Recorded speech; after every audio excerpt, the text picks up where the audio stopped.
हम यहाँ आपके भवन में आपकी आराधना के लिए आए हैं।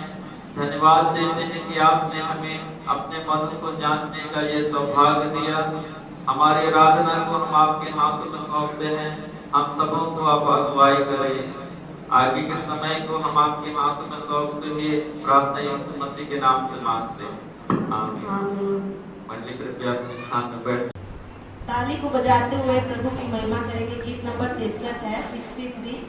आराधना हो आराधना, खुदावन यीशु की आराधना।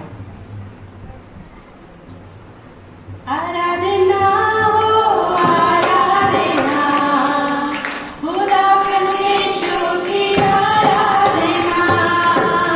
आराधना हो आराधना, खुदावन यीशु की आराधना।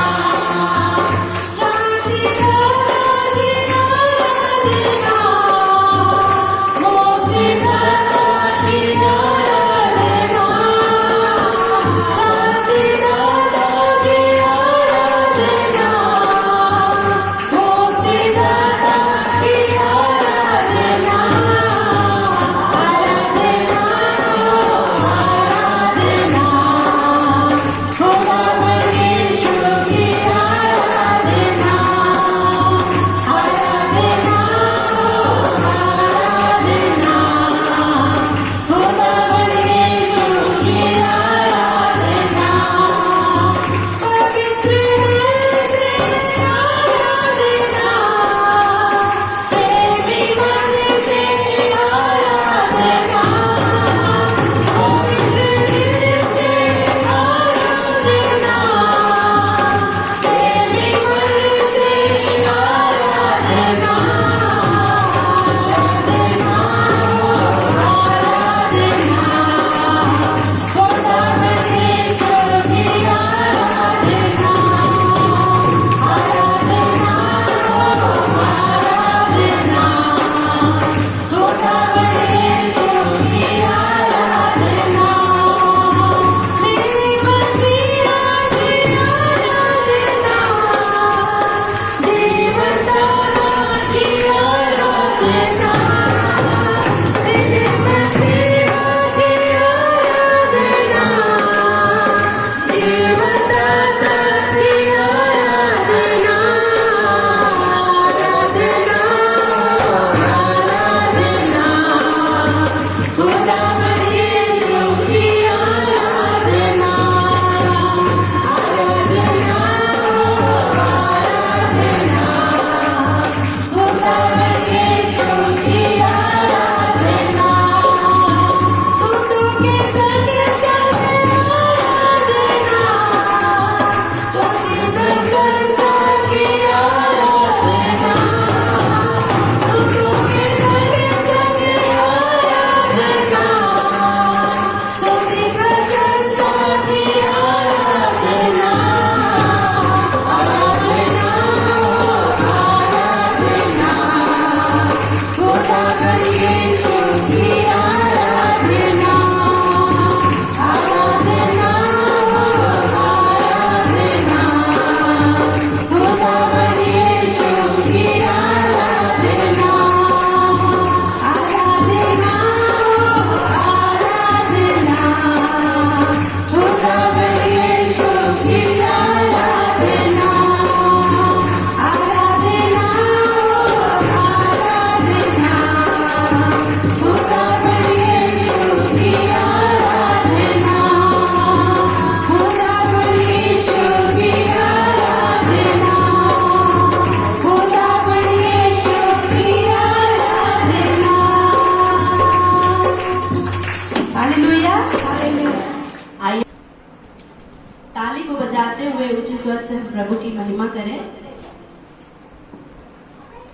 आराधना में है छुटकारा, आराधना में है चंगाई।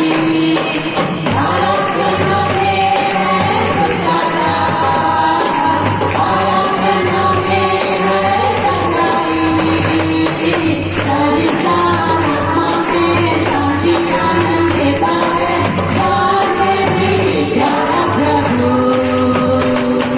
सरिता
आइए हम प्रार्थना के भाव में बने रहे।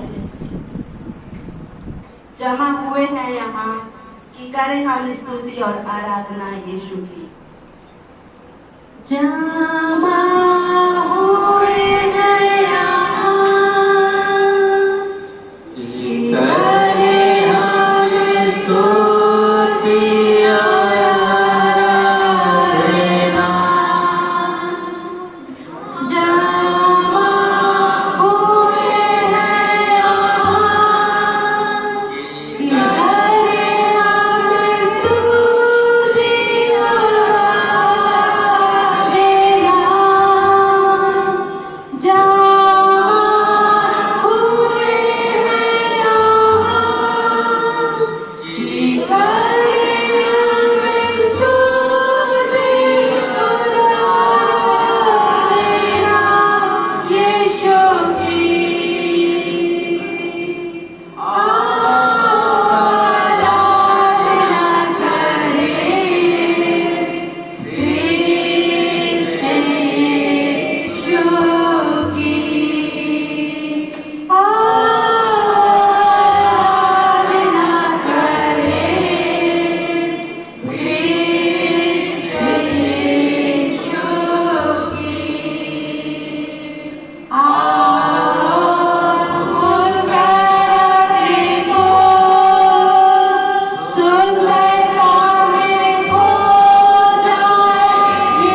कि अक्सर आपकी आराधना करते समय हमारे मन आपसे भटक जाते हैं। हमारे मनों को पवित्र आत्मा के द्वारा स्पर्श करें ताकि हम बदलें और हम प्रभु यीशु मसीह की समानता में बढ़ते जाएं। प्रभु, हम सब ने जो गीतों को गाया है प्रभु, हमारी आराधना भेंट को आप स्वीकार करें और अपने इकलौते पुत्र हमारे उद्धारकर्ता यीशु के नाम में हम सबों को आशीष करें। हमारी प्रार्थना सहभागिता वचन की सेवकाई का समय आपको ग्रहण योग्य होने पाए, इस प्रार्थना को हमारे उद्धारकर्ता यीशु मसीह के नाम से मांगते हैं, आमीन। पहला कुरिन्थियों उसका दूसरा अध्याय उसका 10 पद से 16 पद तक। पहला कुरिन्थियों दूसरा अध्याय उसका 10 पद से 16 पद तक। परंतु परमेश्वर ने उनको अपने आत्मा के द्वारा हम पर प्रकट किया, क्योंकि आत्मा सब बातें वरन परमेश्वर की गूढ़ बातें भी जांचता है। मनुष्यों में से कौन किसी मनुष्य की बातें जानता है? केवल मनुष्य की आत्मा जो उसमें है। वैसे ही परमेश्वर की बातें भी कोई नहीं जानता, केवल परमेश्वर का आत्मा। परंतु हमने संसार की आत्मा नहीं, परंतु वह आत्मा पाया है जो परमेश्वर की ओर से है, कि हम उन बातों को जाने जो परमेश्वर ने हमें दी है, जिनको हम मनुष्यों के ज्ञान की सिखाई हुई बातों में नहीं, परंतु आत्मा की सिखाई हुई बातों में आत्मिक बातों से मिला मिलाकर सुनाते हैं। परंतु शारीरिक मनुष्य परमेश्वर के आत्मा की बातें ग्रहण नहीं करता, क्योंकि वे उसकी दृष्टि में मूर्खता की बातें हैं और न वह उन्हें जान सकता है, क्योंकि उनकी जांच आत्मिक रीति से होती है। आत्मिक जन सब कुछ जांचता है, परंतु वो आप किसी से जांचा नहीं जाता, क्योंकि प्रभु का मन किसने जाना है कि उसे सिखलाए।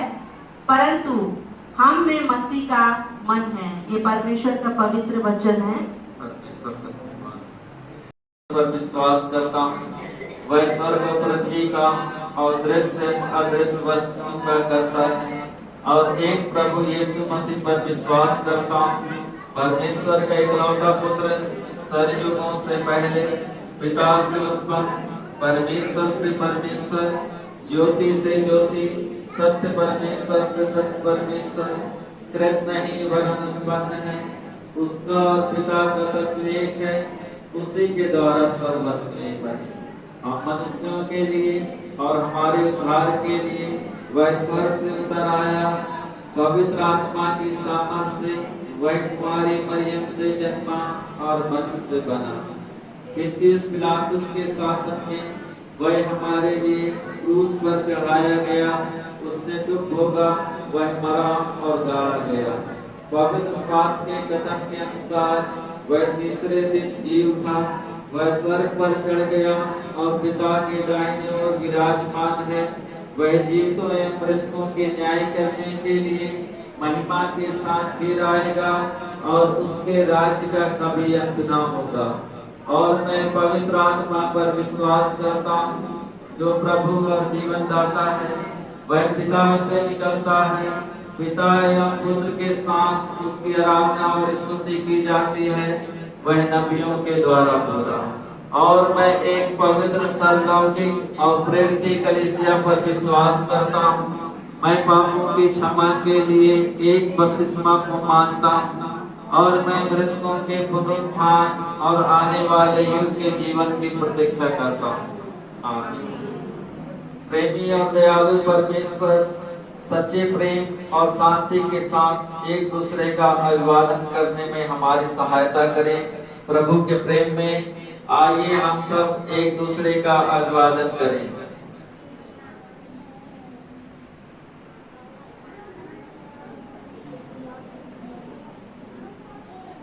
प्रिय भाइयों और बहनों, जो शांति हमें मिली है निरंतर आप सबके साथ बनी रहे। मंडली कृपया अपने स्थान में बैठ जाए।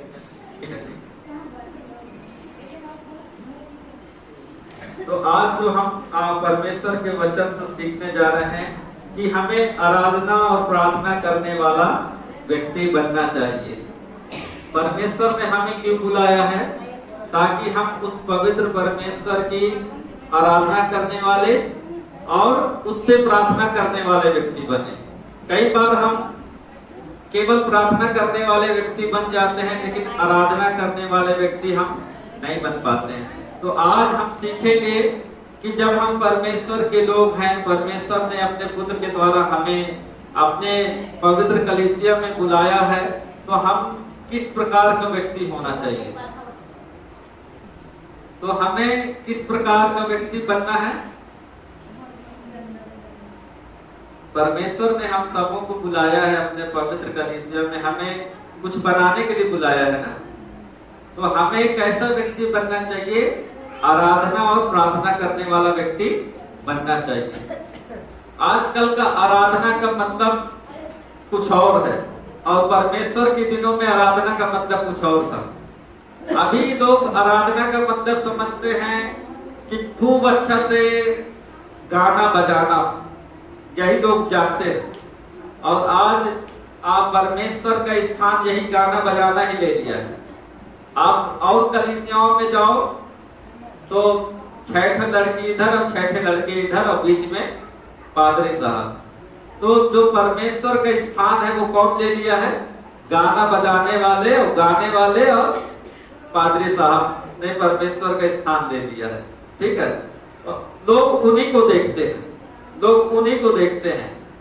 एक जैसे कपड़ा पहना देंगे पीछे लड़का को और लड़की को, और पादरी साहब कोट पैंट पहन लेंगे जैसे कोई शादी या बारात में जा रहे हैं, और सोचते यही आराधना प्रार्थना। लेकिन जब हम परमेश्वर के पवित्र लोगों के दिनों में देखेंगे तो वो किस प्रकार से आराधना करते थे। अब्राहम कभी भी, अब्राहम के दिनों में परमेश्वर का मंदिर था ही नहीं, लेकिन वो सबसे बढ़िया आराधना करने वाला व्यक्ति था। किस प्रकार से? परमेश्वर ने जो कहा उसकी आज्ञा को मान करके। परमेश्वर ने बहुत साल के बाद, लगभग 25 साल के बाद उसको एक बेटा दिया था, और उसके बाद बोला कि अब्राहम उसको ले जा करके बलिदान चढ़ाओ। और अब उसका ये दशा भी नहीं रह गया था सारा का, और अब्राहम का तो था, सारा का ये दशा भी नहीं रह गया था कि दूसरा बच्चा फिर से मिलेगा। लेकिन परमेश्वर ने बिना कुछ प्रश्न उठाए, ये भी नहीं पूछा कि परमेश्वर आप मुझे दूसरा देंगे क्या, तो वो बिना कुछ पूछे ले जा करके अपने बच्चे को बलिदान कराने के लिए लेके गया। और उसके बेटे को भी पता था, उसके पत्नी को भी पता था कि ये बलिदान करने के लिए जा रहा। लेकिन परमेश्वर ने वहीं पर उसको जैसे छुरी निकाल दिया था मारने के लिए अपने बच्चे को, वैसे ही परमेश्वर ने उसको रोक दिया और उसको एक दुम्मा मिला। दुम्मा जो इधर अरब की तरफ में रहता है, इधर नहीं है दुम्मा, भेड़ का एक प्रजाति है दुम्मा, उसको बलिदान किया। तो यहाँ पर हम देखते हैं कि परमेश्वर से आराधना करने का मतलब नाचना और गाना नहीं, वो एक हिस्सा है, आराधना का एक हिस्सा है। गीत गाना बजाना वो एक हिस्सा है, लेकिन सच्ची आराधना का हिस्सा है कि अपने आप को और अपने जो सबसे खास चीज है वो परमेश्वर के लिए अर्पण करना।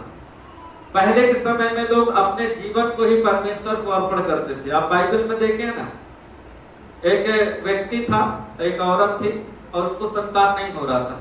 वो परमेश्वर से प्रतिज्ञा मांगी कि यदि मेरे संतान हो जाएगा मैं उस बच्चे को अर्पण कर दूंगी। और सच में उसको जब बच्चा हो गया वो बच्चे को अर्पण कर दी।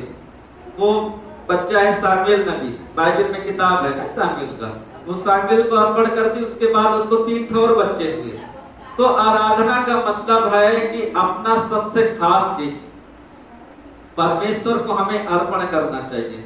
और परमेश्वर चाहता है कि हम चीजों को तो अर्पण करते हैं, हम अपने आप को परमेश्वर को अर्पण करें। परमेश्वर को अर्पण करने का मतलब है जिस प्रकार परमेश्वर पवित्र परमेश्वर है, हम भी पवित्र जीवन जिए।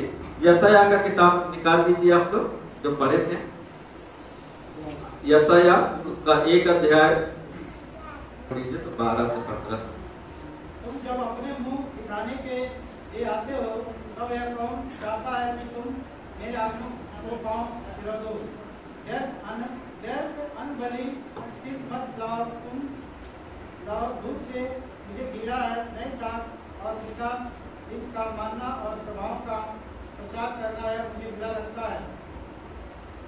महासभा के साथ ही साथ अनर्थ काम करना मुझसे सहा नहीं जाता। तुम्हारे नए चाक और नियत पर्वों के मानने से मैं भी जी से बैर रखता हूँ। ये सब मुझे वो जान पड़ते हैं, मैं इनको साथे साथे काट जाऊँ। बस हो गया, बस। पिछले सप्ताह भी हम लोग पढ़े थे, इसी 15 से 20 पढ़े थे, आज 10 से 20 पढ़ रहे हैं। इसमें विशेष बात लिखना है कि 16 आयत में यदि आप देखेंगे, अपने को धोकर पवित्र करो और मेरी आंखों के सामने अपने बुरे कामों को दूर करो और भविष्य में भी बुराई करना छोड़ दो। यहाँ सच्ची आराधना करने का मतलब, लोग उन दिनों में क्या करते थे, लोग अपनी जानवरों को, अपने बलिदानों को, अपने भेंट को परमेश्वर को अर्पण करते थे, उसमें कोई कमी नहीं करते थे। जो परमेश्वर को देना था उसमें कोई कमी नहीं करते थे, लेकिन उनका जीवन जो सबसे बढ़कर पवित्र होना चाहिए वो अपवित्र कर देते थे और उनके जीवन में बुराई रहता था। एक काम तो वो करते थे कि जो भी उनका दान दशमांश, भेड़ बकरी जो भी था, उपज जो भी था, पैसा रुपया जो भी था, वो सब देते थे। लेकिन जो सबसे बड़ा और महत्वपूर्ण बात था वो है पवित्रता। वो पवित्रता को वो लोग बनाए नहीं रहते थे। इसी कारण से परमेश्वर को कोप उनके जीवन में आ जाता था। हम दान दशमांश देते हैं या अपने खेती को उपज देते हैं, वो सब अच्छी बात है, तो देना भी चाहिए, लेकिन उससे बढ़कर है कि हमारा जीवन पवित्रता में बीतना चाहिए। परमेश्वर का वचन कहता है कि मेरे आंखों के सामने आप अपने सब बुराई को दूर करो और भविष्य में भी बुराई करना छोड़ दो। हम लोग चर्च में 1 घंटा 2 घंटा के लिए दूसरा मनुष्य बन जाते हैं और चर्च के बाहर हम और प्रकार का मनुष्य बन जाते हैं। तो हम सब कौन हैं? हम सबको अपना पहचान क्या है? इस संसार में, इस पृथ्वी पर हम परमेश्वर के, यीशु मसीह के प्रतिनिधि हैं। ठीक है, हमारे द्वारा लोग यीशु मसीह को जानेंगे, तो हम यीशु मसीह के प्रतिनिधि हैं। कोई एथलीट्स जब बाहर जाता खेलने के लिए ओलंपिक में, कई प्रकार का खेल होता है ओलंपिक में, क्रिकेट को छोड़ करके, ठीक है, तो वहां जो व्यक्ति जाता है, जो लड़के लड़कियां जाते हैं खेल खेलने के लिए, वो उनका नाम तो मैटर करता है, उनका नाम क्या है, लेकिन सबसे बड़ी बात है वो इंडिया को रिप्रेजेंट करते हैं। ठीक है, वो हार के आता है मतलब इंडिया हार गया, वो जीत के आता है मतलब इंडिया जीत गया। वहां जाकर के वो अपने नाम को रोशन नहीं करता है, वो इंडिया के नाम को रोशन करता है। ठीक है, और हारता है तो इंडिया का नाम ही खराब होता है। तो हम सब इस संसार में कौन है? हम सब मसीह के प्रतिनिधि हैं।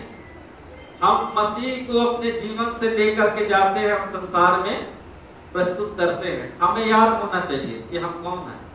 हम एक ही मुंह से परमेश्वर को धन्यवाद देना और उसी मुंह से गाली देना, ये ठीक नहीं। हम जिस प्रकार से चर्च में रहते हैं उसी प्रकार से हमें बाहर भी रहना चाहिए। बहुत लोग ऐसे हैं, दिन में प्रार्थना करेंगे, रात में जाके कर्म भी करेंगे। तो हम ऐसा अपवित्रता का जीवन न जिए, ये हमारे जीवन में श्राप लाता है। जब एक बार आपने पवित्र बपतिस्मा ले लिया, अपने पापों की क्षमा प्राप्त कर ली, आप सभी प्रकार की बुराई से दूर रहने का कोशिश करिए। आप नशा पत्ती, लड़ाई झगड़ा, कपट से, चोरी से, इस प्रकार के कामों से एकदम अलग हो जाइए। आप हर समय याद रखिए कि मैं परमेश्वर का प्रतिनिधि हूं। यदि मैं कुछ गलती करता हूं मतलब लोगों के बीच में परमेश्वर का गलत संदेश जाएगा।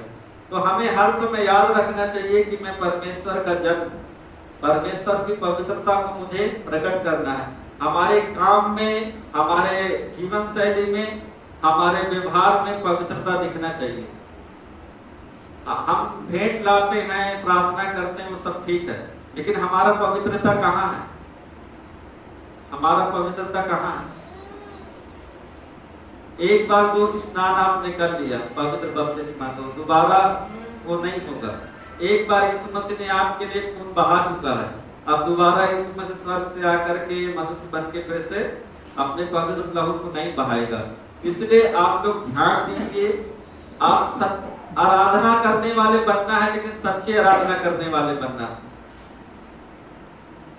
आजकल लोग किसकी आराधना करने लगे? जिसकी आराधना आप कर रहे हो, अपने जीवन में सबसे ज्यादा महत्व यदि किसी चीज को दे रहे हैं, समझो उसी की आराधना आप कर रहे हैं।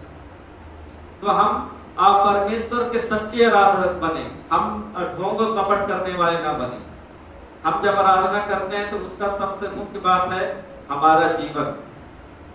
जब परमेश्वर के लिए कोई बलिदान चढ़ाता था, पुराना नियम जो लोग पढ़े होंगे, लय व्यवस्था और व्यवस्था विवरण का किताब, जो जानवर दिया जाता था वो निर्दोष दिया जाता था, उसमें किसी प्रकार का दोष नहीं होना चाहिए, वो कहीं से कटा पीटा नहीं होना चाहिए, एकदम से शुद्ध होना चाहिए, परफेक्ट होना चाहिए, तब वो जानवर को बलि किया जाता था। हम भी आराधना करते हैं, एक प्रकार का स्तुति का बलिदान चढ़ाते हैं। बाइबल बताते हैं ना कि हम स्तुति रूपी बलिदान चढ़ाते हैं। तो जब हम खुद अशुद्ध हैं तो हमारा बलिदान कैसे परमेश्वर को ग्रहण योग्य होगा? इसलिए परमेश्वर कहता है कि मैं तुम्हारी प्रार्थनाओं को नहीं सुनता, तुम मेरे पास आओ और आओ हम चर्चा करें, तुम्हारे सब प्रकार के पाप को मैं क्षमा करूंगा। तो हमें परमेश्वर के पास आना चाहिए। हम कई बार परमेश्वर से केवल मांगते रहते हैं। परमेश्वर को हम वो एक जिन्न बना दिए हैं। कोई नाटक चलता है सीरियल में, क्या नाम, अलादीन, अलादीन, वो अलादीन का एक तो जिन्न है ना। तो हम परमेश्वर को और यीशु मसीह को अलादीन का जिन्न ना बनाएं कि मेरे लिए ये काम कर दो, मेरे लिए ये काम कर दो। अभी हम भी परमेश्वर के लिए काम करें, और हमें परमेश्वर के लिए काम यही करना है कि हम अपने आप को पवित्र बनाएं, शुद्ध बनाएं। आप यदि कोई गाली देता है तो गाली देना बंद करें, कोई नशा करता है तो नशा करना बंद करें, और ये सब आप अपने परिवार, अपने घर से शुरू करो, अपने घर वालों को प्रेम करना शुरू करो। कोई व्यक्ति परमेश्वर का जन है कैसे पता चलेगा? उसके कार्य के द्वारा, किस प्रकार का उसका जीवन। यदि आप मेरा जीवन देखना है तो मेरे घर वालों से पूछना पड़ेगा, असलियत वही बता पाएंगे। मैं तो 1 घंटा 2 घंटा के लिए आपसे मिलता हूँ, मेरे घर वाले बता पाएंगे मेरे जीवन के विषय में। तो सबसे पहले हम अपने घर वालों के साथ में अच्छा सलूक करें, अच्छा व्यवहार करें। जो बच्चे लोग हैं वो अपने माता पिता का आज्ञा माने, जो पति पत्नी हैं एक दूसरे को प्रेम करें, एक दूसरे को आदर दें। तो तभी आप पहले आप स्वयं शुद्ध होइए, अपने परिवार को शुद्ध करिए, उसके बाद हम परिवार के साथ में परमेश्वर की आराधना करने के लिए आ सकता है। तो आराधना का मतलब आप ये मत समझिए कि हम गाना गा लेना है या बजा लेना है, वो सब जरूरी है, लेकिन उसके साथ में एक मुख्य चीज है पवित्रता। आप पवित्रता के साथ परमेश्वर के पास में आए। हालेलुया। अब दूसरा बात मैं बताना चाहता हूँ, निरंतर प्रभु और उसके अनुग्रह को ढूंढे। हम हमेशा परमेश्वर की खोज में रहें और हमेशा उसके अनुग्रह को हम प्राप्त करने के लिए कोशिश करें। कई बार हम लोग क्या है, चीजों के पीछे भागते हैं, धन दौलत के पीछे भागते हैं, अपने कामयाबी के पीछे भागते हैं। हमें परमेश्वर के पीछे भागना चाहिए, हमें परमेश्वर को खोजना चाहिए। जब हम परमेश्वर के पीछे भागेंगे तो जो चीजें है ना, जो भी आपका धन दौलत है, बिगड़ा हुआ काम है, वो सब आपके पीछे पीछे आएगा। हम परमेश्वर के पीछे हमें होना चाहिए। लेकिन हम चीजों के पीछे भागते हैं तो परमेश्वर से हम दूर भाग जाते हैं। मान लीजिए परमेश्वर यहाँ है, ठीक है, आप यहाँ हैं, और जो आपका चंगाई है, घर की जरूरतें हैं, कामयाबी इधर है, आप इधर भागोगे तो परमेश्वर से दूर होते चले जाओगे। जब लेकिन आप परमेश्वर की तरफ आओगे तो वो चीजें खुद ब खुद आपके पीछे में आएंगी। तो आप सारी चिंताओं को छोड़ करके आप परमेश्वर पर भरोसा रखना चाहिए, क्योंकि परमेश्वर का वचन बताता है, उसका भजन संहिता 34 का 15 और 17 पढ़ो, 15 पढ़ो और 17 पढ़ो। भजन संहिता 34 का 15 और 17। यहोवा की आंखें धर्मियों पर लगी रहती है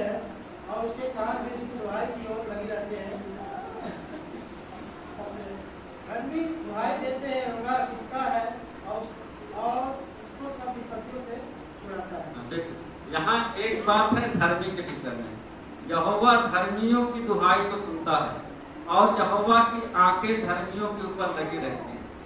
तो मैं अभी इससे पहले जस्ट बताया ना कि हम आराधना करते हैं लेकिन हमारे जीवन में कई बार पवित्रता नहीं रहता है।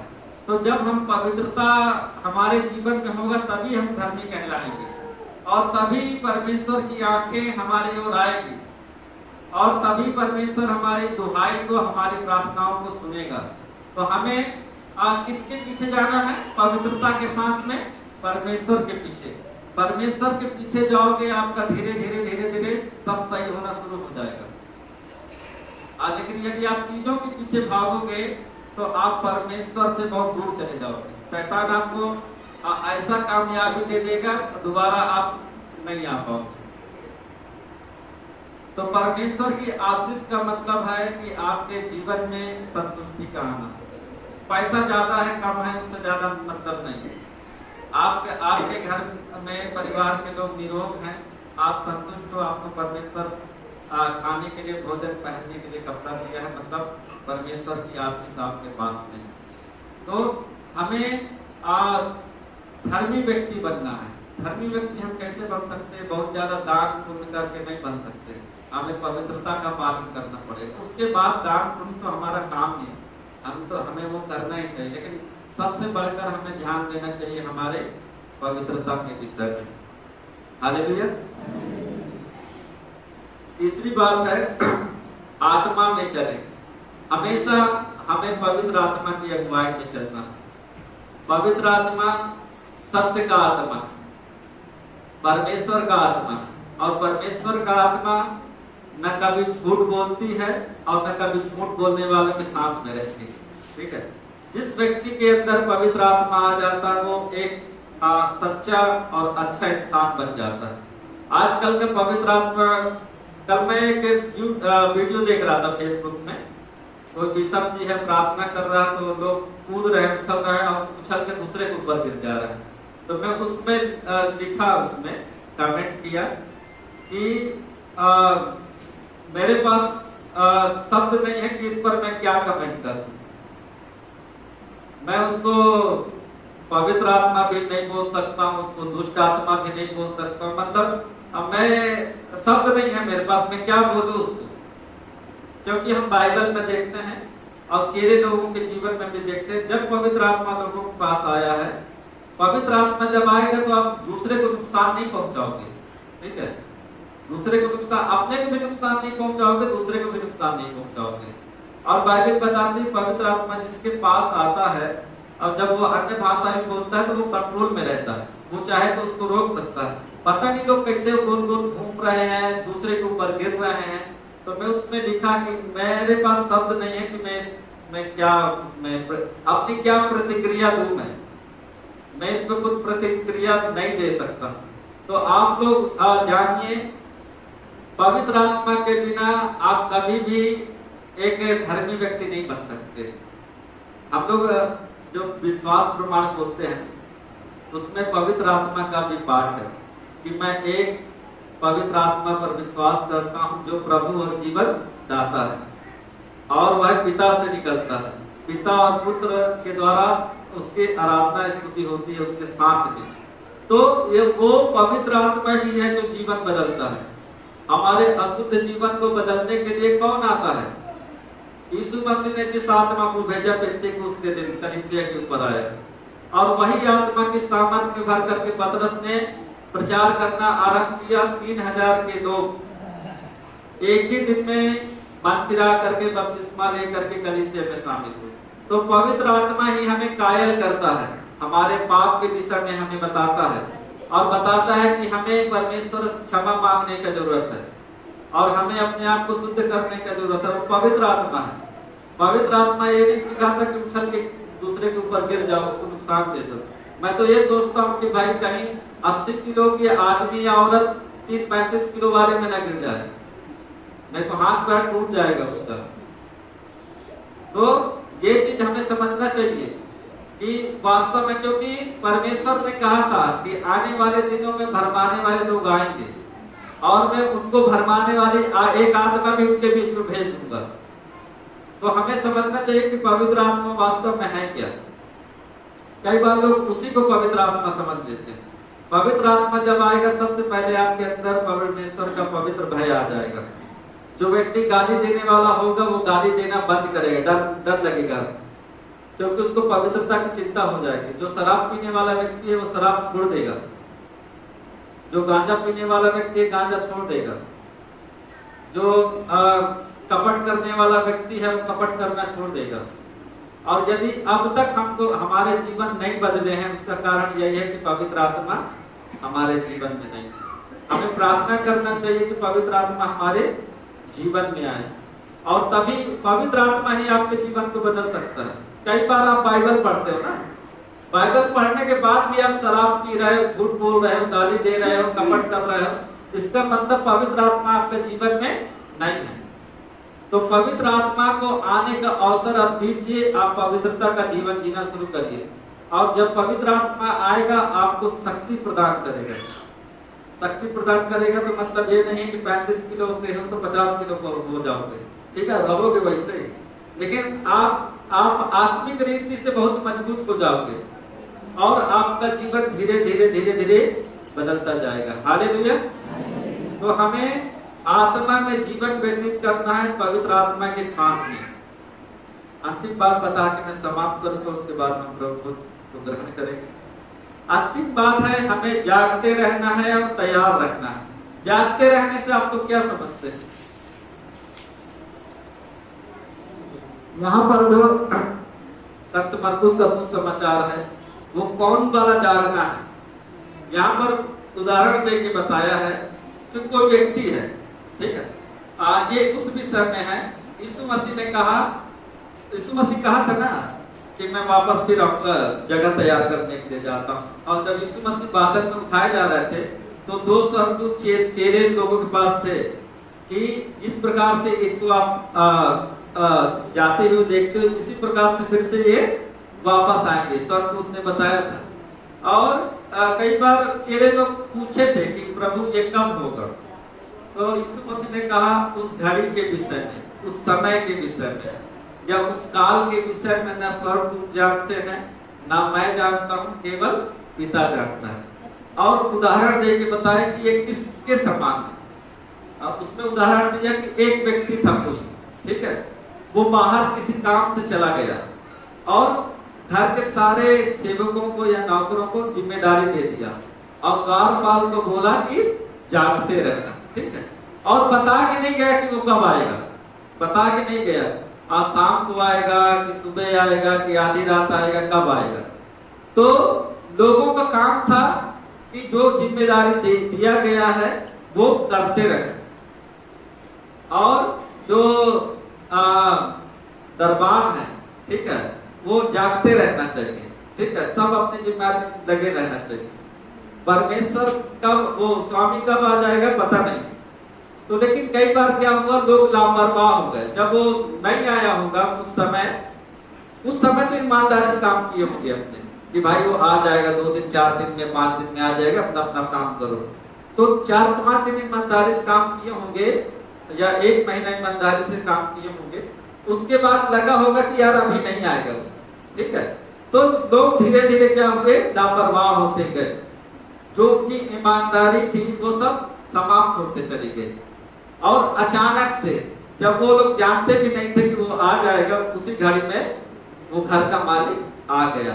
और जो लोग अपनी जिम्मेदारी में ईमानदारी थे उनको प्रतिफल दिया होगा, और जो लोग लापरवाह होंगे और उसको नुकसान पहुंचाया होगा, उसके संपत्ति को, उनको वो दंड दिया होगा। इसी प्रकार मसीह का आना भी है। कब मसीह आएगा कलीसिया को लेने हमको पता नहीं, उस घड़ी या उस समय के विषय में नहीं। हमारी जिम्मेदारी क्या है कि हमें जो कार्य दिया गया है उस कार्य को हम ईमान और जागते रहें। जागते रहने का मतलब जो काम दिया गया उसको करते रहो। अब सो मतलब ये नहीं कि रात में मत सो। जागते रहने का मतलब आत्मिक रीति से जागते रहो, आराधना प्रार्थना करते रहो और लोगों को सुसमाचार सुनाते रहो। जो आप भलाई का काम करना है, चर्च में अपना दान दशमांश विधवाओं को, अनाथों के साथ में भलाई करते रहो। ये सब कार्य है जागते रहने का, ताकि जब भी मसीह आए, दिन में आए, रात में आए, कभी भी आए, हमारे जिंदा रहते हुए, तो जब हमारे मरने के बाद तो हम यीशु मसीह के साथ स्वर्ग में जाए। बहुत सारे लोग आजकल कुछ लोग निकले हुए हैं, उनको पास्टर भी नहीं बोल सकते हैं, बोलते हैं चर्च में मत जाओ, बाइबल आप घर में पढ़ो, बाइबल आप घर में पढ़ो। ऐसे लोग सिखाने बहन आई थी कुछ दिनों पहले, तो बता रहे थे कि मेरा पास्टर बोला कहीं मत जाओ, घर में बाइबल पढ़ो। तो बोला कहे आप आ रहे हैं, फिर अपने बात पास्टर जी का बात मानना चाहिए। भाई आप आके तो गलती कर दी है, आपको नहीं आना चाहिए। जब आपके पास्टर बोले हैं तो नहीं आना चाहिए, आप क्यों आ गए?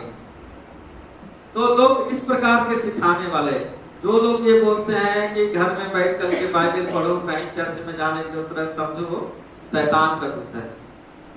तो परमेश्वर के दास के भेष में शैतान घुसा हुआ, जैसे भेड़ का भेष में, भेड़ का खाल में भेड़िया घुसा हुआ रहता है, और जब तक वो नहीं बोलता है, आवाज नहीं निकालता है, पता नहीं चलता लोगों को। लेकिन जब वो आवाज निकालता है तो पता चलता है कि ये भेड़ नहीं, भेड़िया है। मैं आप सबको बताना चाहता हूँ, यीशु मसीह 29 एडी में, लगभग 29 एडी में स्वर्ग में चले गए थे, और बाइबल का लिखना, नया नियम का लिखना लगभग 55 एडी से शुरू हुआ है।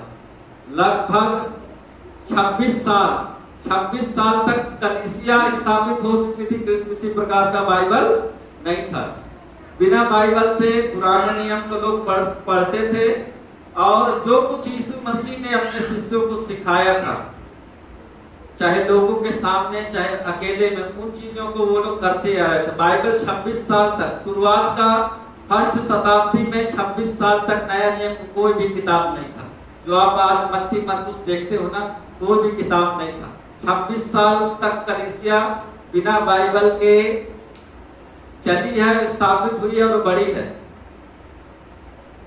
बाइबल वो लोग बाद में लिखे हैं, झूठी शिक्षा से बचाने के लिए, और ताकि लोग विश्वास में बने रहे, इसलिए बाइबल लिखा गया है। तो जो लोग आपको बोलते हैं, उन दिनों में लोग, विश्वासी लोग कैसे बढ़े? कलीसिया में आकर के ही बढ़े हैं। और यदि आप लोगों को सुसमाचार कहां से निकला है? यदि तेरे लोग अपने घर में बैठे रहते तो आप तक और मेरे तक सुसमाचार नहीं पहुंचता। तो जो व्यक्ति भी आपको बोलता है आपको कहीं जाने का जरूरत नहीं, घर में बाइबल पढ़ो, समझो, वो शैतान की तरफ से। तो हमें ये समझना चाहिए कि पवित्र कलीसिया को ही यीशु मसीह स्वर्ग में लेने आएगा। आप व्यक्तिगत स्वर्ग में नहीं जाने वाले। हम लोग बारात में जाते हैं तो हमें क्या क्या कह के स्वागत किया जाता है? बाराती। ये हमारा व्यक्तिगत स्वागत नहीं होता, दूल्हा के साथ में है, इसलिए हमको लोग पूछ रहे हैं। दूल्हा के साथ में नहीं होंगे तो कोई नहीं पूछेगा। दूल्हा यदि बोल देगा कि मैं इसको नहीं जानता हूँ, तो चार लाठी मार के भगा दिए जाओगे। ठीक है, तो यीशु मसीह अपने कलीसिया को लेने आएगा, मेरे को नहीं लेने आ रहा है, आपको इंडिविजुअल नहीं लेने आ रहा, वो अपने कलीसिया को लेने जा रहा, लेके जाएगा। तो यदि हम कलीसिया में हैं तो हम स्वाभाविक है हम जाएंगे। आप बाद में उनको बोलते रहोगे कि मैं घर में बाइबल पढ़ रहा था, प्रार्थना कर रहा था, आप वहीं छूट जाओगे। ठीक है, तो जिस प्रकार हम बारात में जाते हैं, बाराती कह के हमें स्वागत होता है, आपको सम्मान मिलता है, खाना पीना मिलता है ना। तो जब हम स्वर्ग में जाएंगे तो हम कलीसिया के हिस्सा होंगे, तभी जाएंगे। और वो भी किस कलीसिया का? पवित्र कलीसिया का। हम कलीसिया के विषय में भी विश्वास में अंगीकार करते हैं कि मैं एक पवित्र और सर्वलौकिक और प्रेरित कलीसिया पर विश्वास करता हूं। प्रेरित कलीसिया मतलब जिसका नींव, जिसकी स्थापना यीशु मसीह के शिष्यों ने की है। यीशु मसीह तो स्वर्ग चले गए थे ना, उसके शिष्यों ने कलीसिया को बनाया, और वो बढ़ते बढ़ते बहुत बड़ा है। तो जो भी प्रेरित कलीसिया है वही ओरिजिनल चर्च है। आज बहुत सारे लोग कलीसिया का नाम लिख दिए हैं कलीसिया, ठीक है, दिखने से भी ऐसे लगता है कलीसिया, लेकिन वो है नहीं कलीसिया, है नहीं कलीसिया। तो हमें इसलिए हम बार बार अंगीकार करते हैं हर सप्ताह कि हम एक पवित्र और सर्वलौकिक और प्रेरित कलीसिया को मानते हैं, जिसका नींव यीशु मसीह है और जिसका स्थापना प्रेरितों के द्वारा हुआ है। तो हम उस कलीसिया को मानते हैं और उसी का हिस्सा हमें होना चाहिए, क्योंकि यीशु मसीह उसी कलीसिया को लेने। आजकल कलीसिया से लोग क्या समझते हैं? 4 लड़की इधर, 4 लड़के इधर, एक तो ड्रम सेट हो, एक तो पैड हो, तो पादरी साहब यहाँ, एक लड़की यहाँ, एक लड़की यहाँ, लोग किसी को चर्च समझते थे। आज परमेश्वर के स्थान कौन ले लिया है? गाना गाने वाले, बजाने वाले और परमेश्वर का वचन बोलने वाले। लेकिन हम लोग का गाना गाने वाले कहाँ रहते हैं? किनारे रहते हैं। प्रचार करने वाला कहाँ रहता है? इधर रहता है। सबसे पहले आप चर्च में आपको कौन दिखाई देता है? आपको क्रूस दिखाई देता है। और उस क्रूस को हम देख करके हम जान जाते हैं कि परमेश्वर का पुत्र यीशु मसीह मनुष्य का शरीर में आया और हमारे लिए अपने आप को बलिदान किया, हमारे पापों पर कीमत चुकाया और वो स्वर्ग में चला गया और हमें अनंत जीवन देता है। जब हम क्रूस को देखते हैं, इसका मतलब हम ये लकड़ी का पूजा नहीं कर रहे हैं। इस क्रूस को देख करके हम यीशु मसीह को याद कर रहे हैं। तो हमारे जो कलीसिया का जो सेंटर है, मेन हिस्सा है, वो क्या है? पवित्र वेदी है और उसमें रखा हुआ ये प्रभु का भोज। आप सामने से आके देखेंगे पवित्र भोज। हमारे आराधना का मेन हिस्सा कौन है? कोई मास्टर नहीं है, कोई फादर नहीं है, कोई बिशप नहीं है, कोई गाना गाने वाला नहीं, कोई बजाने वाला नहीं है। स्वयं प्रभु यीशु मसीह हमारे आराधना का केंद्र है और हमारी आराधना सब इसी के चारों तरफ रहती है और हम सब यहीं से प्रार्थना करते हैं। हम परमेश्वर से प्रार्थना करते हैं। तो हमें जानना चाहिए कि हम पवित्र कलीसिया का हिस्सा बनना है ताकि हम यीशु मसीह के साथ स्वर्ग में जाएंगे। तो आप घर में आप बाइबल पढ़ते रहेंगे, घर में आराम में प्रार्थना करते रहेंगे और जो दूल्हा आएगा अपने दुल्हन को लेकर के चला जाएगा। 10 कुमारी का दृष्टांत सुने हो ना? 5 मूर्ख वाली और 5 होशियार वाली। तो ये वही कहानी है। तो आपको समझना चाहिए कि बाइबल पढ़ना, आराधना, प्रार्थना, ये सब कहाँ करना है, कैसे करना है, किसके साथ करना है, ये सब आपको पता होना चाहिए। परमेश्वर इन वचनों के द्वारा आपको आशीष दे। आइए हम लोग खड़े हो जाएं। प्रभु, यह मसीह की देह है जो हमारे लिए कलवरी क्रूस पर तोड़ी गई। आमीन।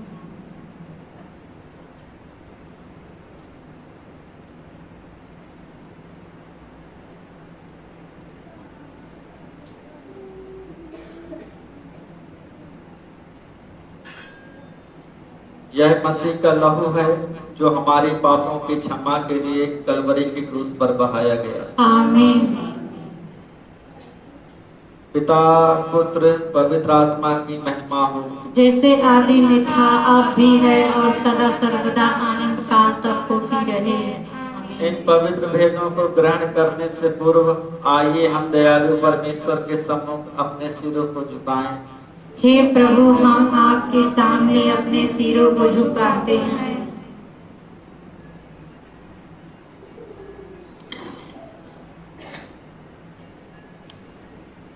हे हमारे प्रभु परमेश्वर, कलवरी की क्रूस पर तोड़ी गई आपकी अनमोल देह और बहाए गए आपके पवित्र लहू में सहभागी होने वाले अपने सभी संतानों को आशीष दे। आमीन।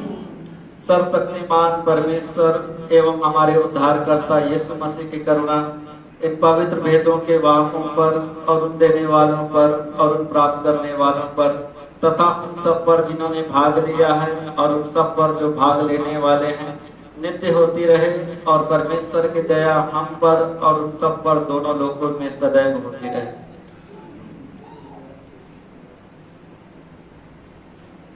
मेरे प्रियो, हम अपने मन में विश्वास करते हुए कि प्रभु यीशु मसीह मरा, गाड़ा गया और फिर तीसरे दिन जी उठा, हमारे पापों के लिए बलिदान हुआ और उसकी आज्ञा को याद करते हुए कि मेरे स्मरण में यही किया करो। आइए हम प्रभु भोज को ग्रहण करें तथा याद करें कि उसने हमसे कितना प्रेम किया।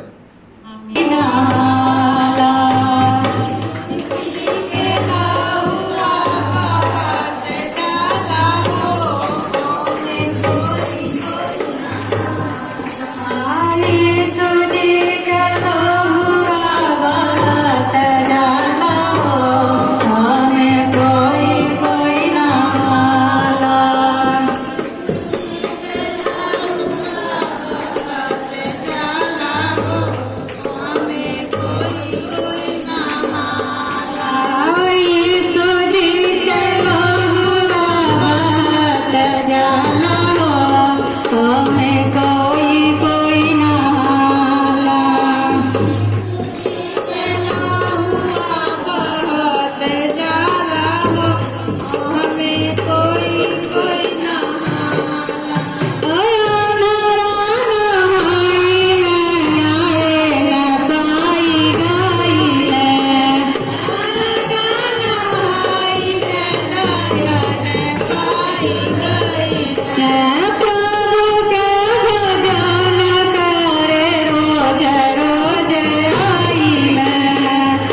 Swati